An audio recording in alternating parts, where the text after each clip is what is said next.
Hello दोस्तों, प्रणाम। मैं हूँ शांति। बेटा विवाह गीत गाने जा रही हूँ। कैसे लगेगा कमेंट बॉक्स में बताइएगा और चैनल को ज्यादा से ज्यादा सपोर्ट करिएगा, अपना ढेर सारा प्यारा आशीर्वाद दीजिएगा। और आइए, प्यारा सा बेटा विवाह गीत सुना रही हैं हमारी ननद। सुनिए और आनंद लीजिए गीत का।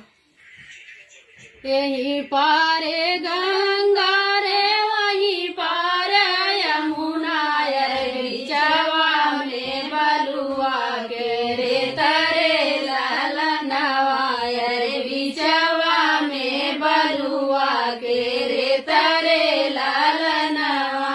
ओही रे बलुआ में मलिया बस तू है रे अच्छा अच्छा मऊरा बनाए रे ललनवा रे अच्छा अच्छा मऊरा बनाए रे ललनवा।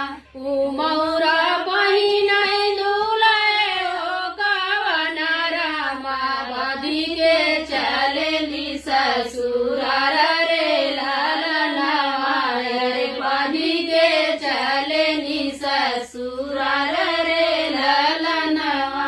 ससुरु काहे न बेटा छोड़ा जिन दुआरिया रे रुझिया मऊरा के गोपारे ललनवा रे रुझिया मऊरा के गोपारे ललनवा।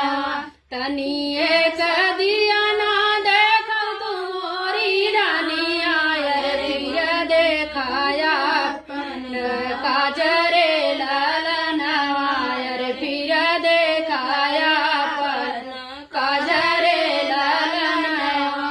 कैसे के दिया ना देखाई मोरे स्वामी अरे बैठल बाटे नहीं हर के लोग रे ललनवा रे बैठल बाटे नहीं घर के लोग रे ललनवा।